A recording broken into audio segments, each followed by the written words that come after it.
કે પરિણામે જે સાઈડના રોડો છે એના ઉપર ખૂબ જ ટ્રાફિક થઈ જાય છે। સવાર અને સાંજે ઓફિસ ટાઈમિંગની અંદર જબરદસ્ત 1.5 કિલોમીટરનો રોડ પસાર કરતા લગભગ 45 જેટલી મિનિટો લાગી જાય છે। લોકોને જે ટ્રાફિકની અંદર સમસ્યા થાય છે એ અદ્ભુત છે। લોકો કંટાળી ગયા છે।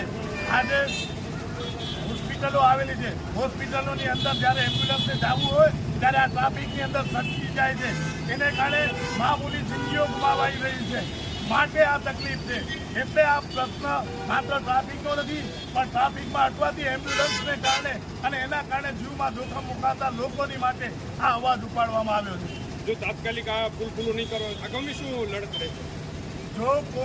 જો આ લોકો આગામી દિવસોની અંદર આ પુલ ચાલુ નહીં કરે તો કોંગ્રેસના કાર્યકરો બંગડી પહેરીને નથી બેઠા, એ લોકો આ પુલ પોતાની રીતે ચાલુ કરી નાખશે।